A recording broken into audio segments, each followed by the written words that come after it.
Hello, everybody. Welcome back to my YouTube channel, One Book or Novel at a Time.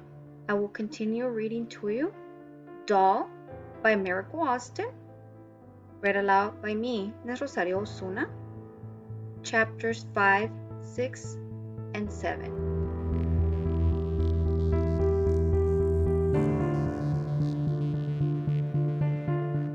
Be careful what you wish for. Doll, Miracle Austin.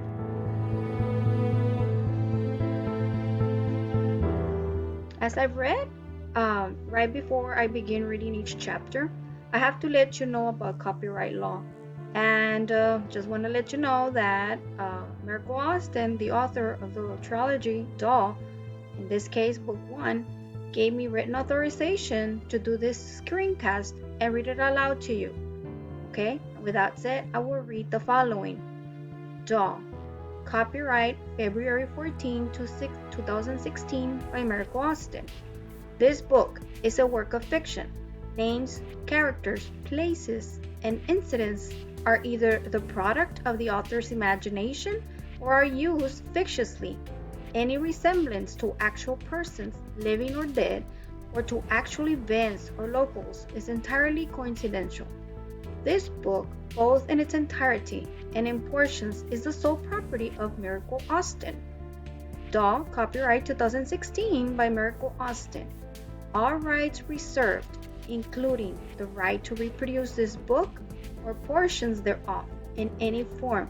No part of this text may be reproduced, transmitted, downloaded, decompiled, reverse engineered, or stored, or introduced into any information storage and retrieval system in any form or by any means, whether electronic or mechanical, without the express written permission of the author. The scanning, uploading, and distribution of this book via the internet or via any other means without the permission of the publisher is illegal and punishable by law. Please purchase only authorized electronic editions and do not participate in or encourage electronic piracy of copyrighted materials. This book is licensed for your personal enjoyment only. This book may not be resold or given away to other people. If you would like to share this book with another person, please purchase an additional copy for each recipient. If you're selling this book and did not purchase it, or it was not purchased for your use only, then please return to a company from which it was obtained from and purchase your own copy. Thank you for respecting the hard work of this author. Cover art design, Mian Huddle at M Designs. Edited and formatted by ENF Indie Services. Published by Miracle Austin. Published in United States of America. I've scanned the pages of these chapters using Cam Scanner. And now I begin. Chapter 5. Wow, Tomie, I'm so sorry. You've never told me that part. Sari whimpered. She rubbed her hand up and down my back. Yeah, it still hurts. Her hands felt like warm cotton candy. They felt great. I bet, Opal mumbled, her head still resting on her arms. Let's get out of here. It's getting late, Sari said. I checked the front door to make sure both locks were secured. Opal and Sari walked out before me. I turned out all the lights, locked the back door, pressed the 4-digit code to enable the alarm, and pulled the door closed behind me. I opened the car doors for Sari and Opal. Sari jumped in the front and Opal hesitantly slid in the back. So, Sari, what's the worst thing that Pepper did to you? I asked. I started up the car, placed it in reverse, backed up, and drove slowly on the gravel road until we turned onto the main road. Sari remained silent for several minutes and I blurted out, Pepper murdered Go, my new puppy, when I was in the 6th grade. What the? Oh, yes, Tomie. Sari, are you serious? Opal squealed. Yes, it was my 12th birthday and my mom invited the entire class, including Pepper. I pleaded with her not to invite her, but my mom believes in giving a person several benefits of the doubt. I tried to tell my mom that Pepper would ruin my day, and boy, did she ever. Keep going, I said. Molly, a collie mix, was my dog since I could crawl, but was hit by a car a few months before my birthday, and my parents surprised me with a new puppy, hoping that would boost my spirits up. By the way, Tomie, there's something I know about Pepper that you don't. What? Not sure if I want to tell you or not. Come on, don't start something that you can't finish. Oh, I can finish it. Okay then, tell me. Pepper will never tell anyone, but before she transferred from her old school to ours, her parents had to send her off for an entire summer to a special weight loss camp. She has not always been the skinny chica she is today. I overheard one of my mom's friends talking about it at my birthday party. Plus, she wasn't a size 2 at my party. Nah, I don't believe it. Believe it, Tomie. Sorry to burst your image of Miss Perfect. I just shook my head. Please continue, Opal pleaded. As I was saying, she was no skinny chica. Anyway, go. My 1-year-old chihuahua from the local animal shelter had a short, snow-white coat with a large black dot on her back. Pepper practically begged me to hold her. I finally gave in. She started caressing her as she sat on a beanbag in my room, which was decorated with zombie fairy paraphernalia and glow-in-the-dark wallpaper. My mom called me into the kitchen to ask me a question, so I stepped out of the room for a few minutes. I drove up to Opal's house and parked the car. Sari just stared out the window. Sari, what did Pepper do to Go-Go? I asked while she dug her fingernails into my car seat. I waved my hand in front of her face a few times before she looked my direction and mumbled a few words. Oh, sorry. Where was I? Your mom just called you into the kitchen and you left Go-Go with Pepper in your room, I summed up. Sari finally gathered up her words. When I returned back into my room, Go-Go was lifeless inside the beanbag, but Pepper wasn't there anymore. I figured she had smothered Go-Go by sitting on her. Man, that's lower than low. What did you do? I asked. I thought what she did to me was bad. You're definitely in first place now. I'm sorry about Go-Go. You've never told me this story. Yeah, I've never thought about it until you were sharing your story about Pepper with us tonight, especially how she made you feel. I knew Pepper did that on purpose. I stormed out of the house and found her sitting outside under a tree, eating an ice cream bar where a beehive hung high. I scanned the ground and found a large rock.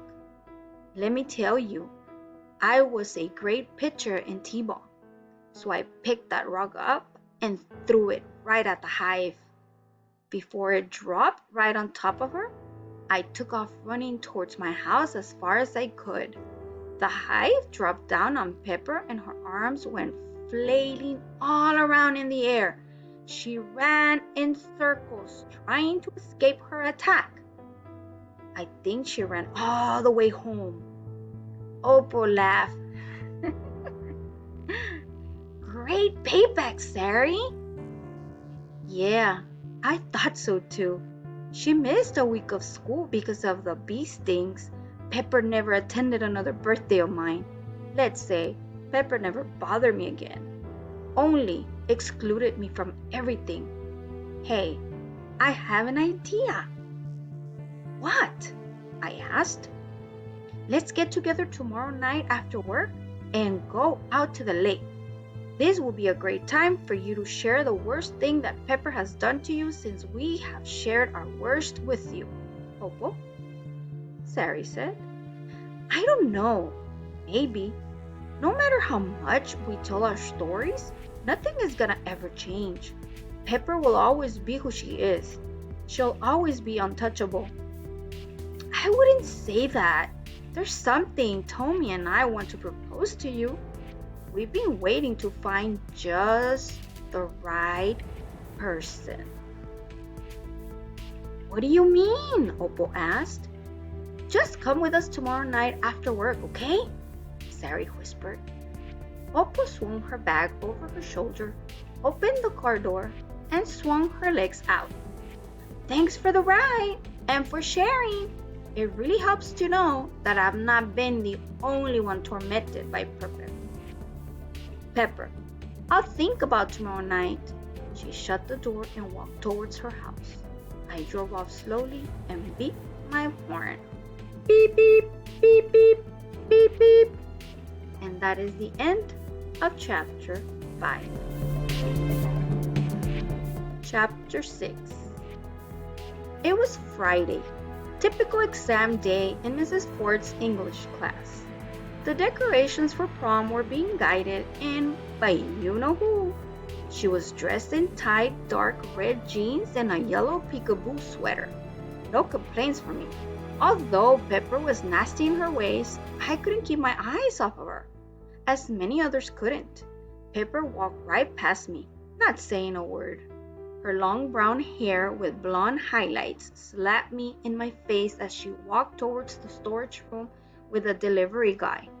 I took a big whiff, and her hair smelled like fresh apple pie, which seemed to linger in the air. Sari walked up behind me and slapped me in the back of my head. Ouch! I yelled. What was that for? Tomie, snap out of your silly fantasies about Pepper. It's never going to happen, alright? We need to focus on convincing Opal to come with us to the lake tonight. Yeah, I know, I said as I rubbed the back of my head. I've known Sari probably since we were in the 3rd grade. We had 7 minutes in heaven once, which was an awful disaster. My skin crawls whenever I think about it. We walked down the hallway to Mrs. Ford's classroom to take an exam on 5 Shakespearean plays. The Taming of the Shrew, Romeo and Juliet, Hamlet, Macbeth, and Twelfth Night. We were reading Othello next. Mrs. Ford's class was my favorite because I loved how she taught us in her stern, quirky ways with modern music, movies, and TV shows, which we could really relate to when studying Shakespeare. She allowed us to have creativity when doing all of our class projects too. One thing that she could not stand was lack of seriousness in her classroom. And she wasn't afraid to let you know. As Mrs. Ford passed the test out, I saw Opal. I tried to get her attention, but she was already flipping through the test booklet. I figured that I would talk to her after class. Sari sat right behind me. She tapped me on my shoulder before Mrs. Ford reached us. I bent down, pretending to tie my shoe. Sari bent down as well and whispered, Let's get with Opal after this, okay? Already ahead of you. Ready for this test? As ready as I'm going to be, Sari. Mrs. Ford approached us. Mr. Dupree, is there something of importance on the ground? I sat up again and said, No, Mrs. Ford, I was just tying my shoe. You remember the honor code? Yes, Mrs. Ford, I'm aware of the honor code. Good. She bent down and whispered, I'll be watching you, Mr. Dupree. As she placed the test in front of me, I skimmed through the pages, mostly multiple choice and short answer. I already knew that I would ace it. I turned it in 30 minutes before the bell rang. Both Opal and Sari were still eagerly working on their exams. I pulled out the outsiders and read for the rest of the class. The bell rang, and the students stormed out, tossing their booklets in the large wire tray on Mrs. Port's mahogany desk. I waited for Sari to gather up her backpack. "How you think you did?" she asked. "Okay, I think." "You're such a liar. You know you probably aced it, and will knock out the curve up for us, as usual. Bet you didn't even study." I shrugged my shoulders. "Nope, I didn't." I winked at her. "I hate you, Tomie," Sari mumbled. I grabbed her by the waist and whispered in her ear, "No, you don't. You love me." She smelled pretty nice, like sweet coconut and strawberries. I dropped my hands from her waist and ran my fingers through my hair. "Sorry," I started, walking in front of her. "Whatever, Tomie." I turned around and caught her smirk transform into a smile. We both scanned the room before exiting, but Opal was already gone. She must have left as we were playing around. Dang it! I wanted to catch up with Opal. "Yeah, I know. Hey, don't you have yoga next, Sari?" "Yep, I'll catch her then. If we're going to do something, then we gotta get her to go along with us." "I know it. Work your magic." I smiled, and she did too. She punched me on my left arm. "Ouch, girl! Your punches and slaps hurt. I would definitely want you on my comeback team if I were being chased in the woods by zombies or werewolves." Sari laughed. "I'll see you later, and hopefully we'll have an update." Sari practically jogged down the hall towards the locker room. She had about 60 seconds left before the bell, and she wanted to avoid Mrs. Frances Gobblestein at all costs. All the students wished to avoid an encounter with Mrs. Gobblestein. She possessed extraordinary eagle vision and long nails that resembled mini talons. I swear she had superpowers. She could remember almost anything. She didn't need to look through the computer system to tell you how many toadies you possessed before she called your parents, because she already knew. Miss Gobblestein had all of our addresses, phone numbers, social security numbers, and birthdays memorized. Okay, maybe that's an exaggeration, but it sure did feel like it. School policies didn't apply to her, only her policies. I recall receiving one tardy my freshman year, and I had to sit right by her after school for 5 days, preparing an essay on how I wouldn't be tardy again. When I tried to scoot away from her, she would pull my seat closer to hers. Mrs. Gobblestein's silver cascading curls always hung perfectly above her shoulders. She reeked of mothballs, heavy hairspray, and old perfume that was maybe purchased a long time ago, like the one you find on your grandmom's dresser, forgotten, still in its box. After school, practice or plans should be cancelled, and Mrs. Gobblestein had anything to do with it. She only existed to make your life horrible. I watched Sari walk down the hall until she was about to open the locker room door, right before the bell exploded above my ears. Opal flew out, screaming. The door knocked Sari down to the floor and caused her to slide 5 feet back on the sleek floor, as if it had been iced over. I turned around, as did most of the students in the hallway, and ran towards her and Opal. I found Sari sprawled out on the floor. I think she was startled more than anything else. I walked up to her and extended my hand to assist her up. She grabbed it and jumped to her feet. I looked her over and told her that I will be right back. And that is the end of Chapter 6. Chapter 7. I ran up to Opal. She only had her undies and bra on. She's been hiding her goodies well. Her body was pretty nicely proportioned without the baggy clothes. She had nice boobs too, bouncy and plump. I had to look again because all I saw that night at work was a flat chest. I peeled my jacket off and handed it to her. so she could cover herself up. She grabbed it, wrapped it around herself, pushed me away, and then crouched down lower against the wall. Opal, what happened? She kept her head down.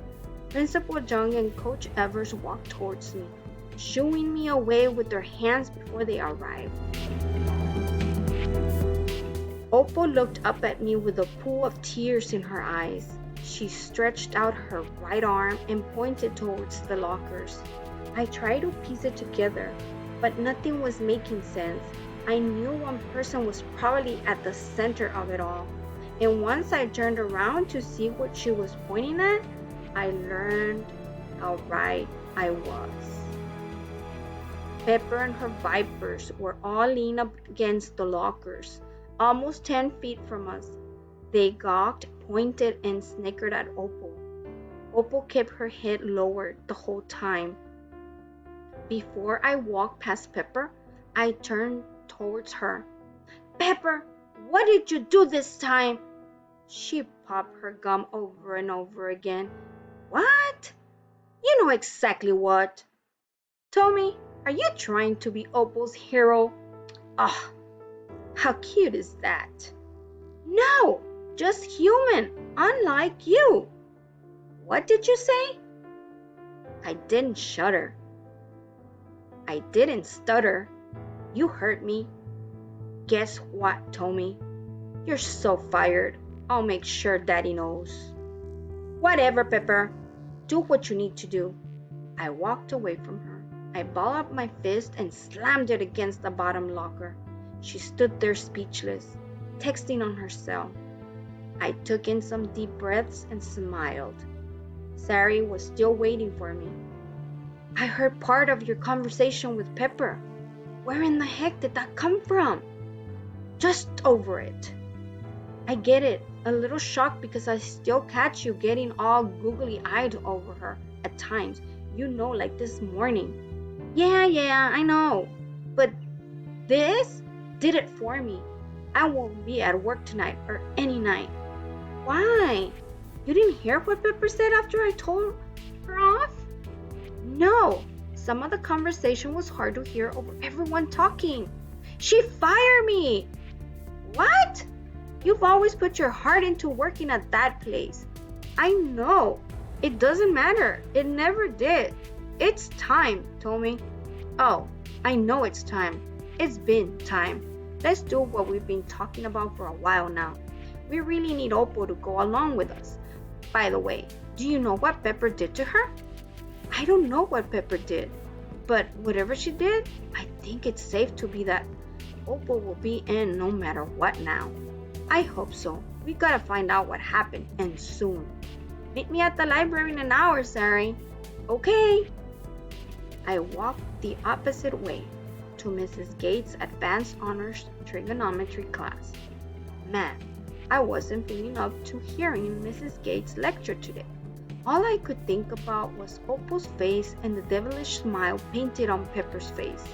I no longer perceived her beauty, only the darkness that she exuded from every inch of her body. And that is the end of chapter 7. Be careful what you wish for. Doll Trilogy, Book 1 by Merrick Austin, read aloud by me Rosario Osuna. End of chapters 5, 6, and 7.